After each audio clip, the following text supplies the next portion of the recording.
প্রত্যেক দিনের মতন আজকেরও চলে এসেছি রান্নাঘরে সম্পূর্ণ নতুন একটা রেসিপি নিয়ে, সবজি কাটলেটের রেসিপি। আপনারা পুরো ভিডিওটা দেখবেন, খুব ভালো লাগবে। তাহলে চলুন সবজি কাটলেটের রেসিপিটা শুরু করে দিই। এখানে দেখুন আমি কি নিয়েছি। এখানে হলুদ ক্যাপসিকাম নিয়েছি। ক্যাপসিকামটা দেখুন খুব সুন্দর পাতলা পাতলা করে কেটে নিয়েছি। আর নিয়েছি এখানে দুখানা মাঝারি সাইজের পেঁয়াজ, পেঁয়াজটাও খুব সুন্দর করে কেটে নিয়েছি।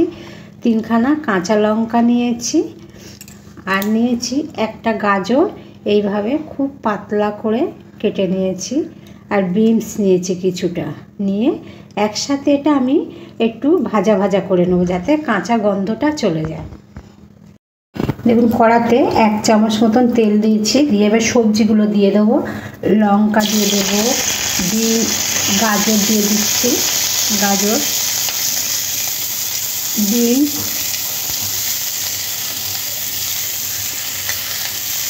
ক্যাপসিকাম, সবগুলো সবজি দিয়ে দিলাম। পেঁয়াজটা একটু করে দেবো, এটা একটু নাড়াচাড়া করে একটু ভাজা ভাজা করে নেব।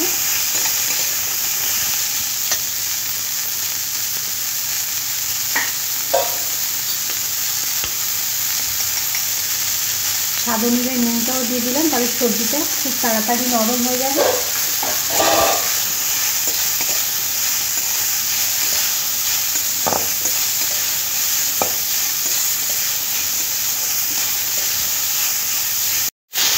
একটু সবজিটা নাড়াচাড়া করে নিয়েছি।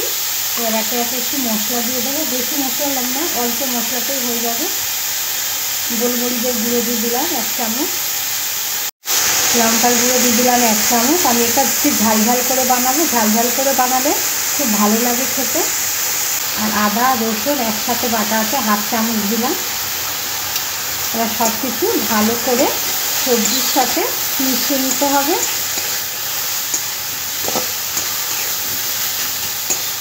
দেখুন সবজিটা অনেকটা নরম হয়ে এসেছে। নরম হয়ে আসার পরে এই যে কেটে রাখা পেঁয়াজটা দিয়ে দেব। পেঁয়াজটাও সবজির সাথে খুব ভালোভাবে ভেজে নিতে হবে যাতে সবজির কাঁচা গন্ধটা চলে যায়।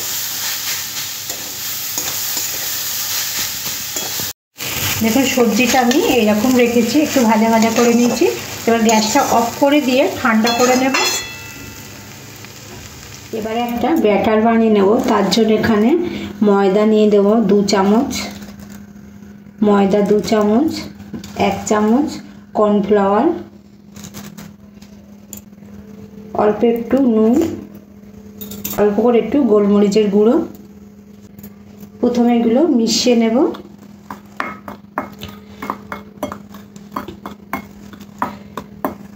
যদি এই ব্যাটারটা কম পড়ে আমি আবার একটু বানিয়ে নেব। প্রথমে একটু অল্প করে ব্যাটারটা বানালাম। এবার অল্প অল্প জল দিয়ে ব্যাটারটাকে খুব ভালো করে একটু থকথকে মতন করে নেব। আর একটু জল দেব।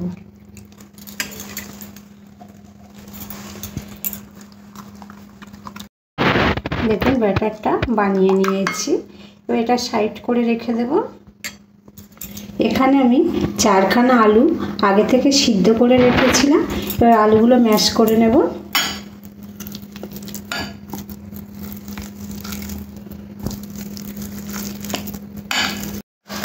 আলুটা খুব ভালো করে ম্যাশ করে নিয়েছি। এবার আলুর মধ্যে অল্প সামান্য একটু নুন দিয়ে দেব। নুনটা সবসময় বুঝে দিতে হবে। অল্প একটু নুন দিয়ে দিলাম।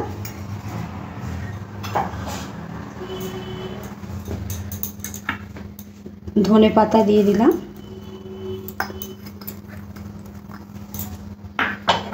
আর যে সবজিটা বানিয়েছিলাম সেই সবজিটাও দিয়ে দিলাম, কারণ সবজির মধ্যে নুন দেওয়া ছিল, তো ওই জন্য আমি নুনটা একটু অল্প করে দিলাম।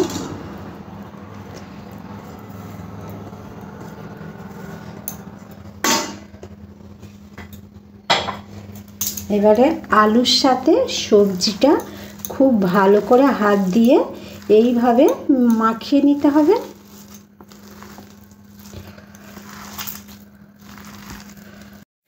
দেখুন এটা খুব ভালো করে মাখিয়ে নিয়েছি।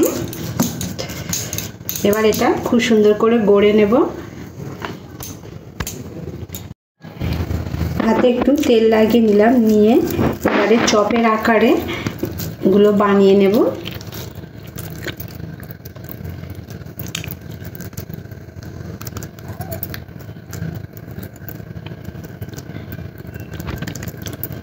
দেখুন এইভাবে সবগুলো বানিয়ে নেব, ঠিক যেমন চপ বানায় সেইভাবে বানাবো।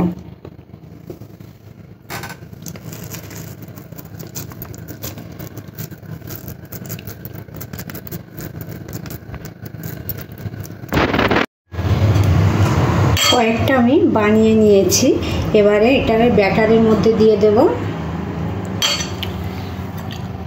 ব্যাটারের মধ্যে দিয়ে এখানে ব্রেড গামসের মধ্যে দিয়ে ভালো করে ব্রেড গামসটা এই কাটলেটের মধ্যে ভালোভাবে এইভাবে চেপে চেপে লাগিয়ে নেব।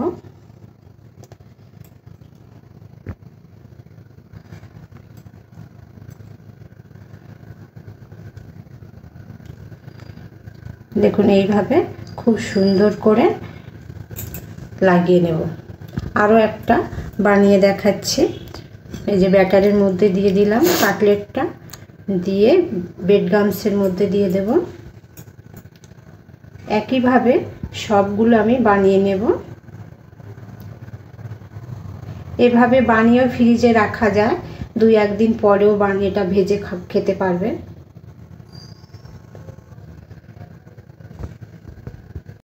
সব কাটলেটগুলো খুব সুন্দর করে বানিয়ে নিয়েছি। কড়ার মধ্যে সাদা তেল গরম বসিয়ে দিয়েছি, তেলটাও খুব ভালো গরম হয়ে গেছে। এবার একটা একটা করে কাটলেটগুলো দিয়ে দেব। একটু গ্যাসটা লোতে দেবো, দিয়ে ধীরে ধীরে খুব ভালো করে কাটলেটগুলো ভেজে নেব।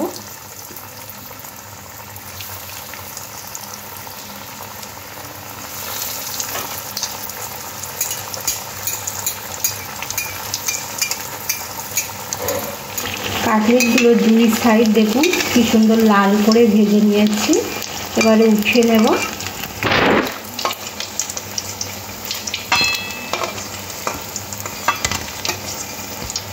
বাকি যে কাটলেটগুলো আছে একই প্রসেসিংয়ে ভেজে নিতে হবে।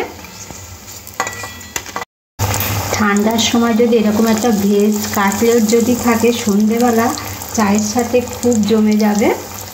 আর কেমন হলো রেসিপিটা অবশ্যই আপনারা জানাবেন। আর রেসিপিটা দেখে ভালো লাগলে চ্যানেলটিকে সাবস্ক্রাইব করবেন। আমি আরও নতুন নতুন রেসিপি আপনাদের সাথে শেয়ার করব। রেসিপিটা দেখার জন্য আপনাদের অসংখ্য ধন্যবাদ।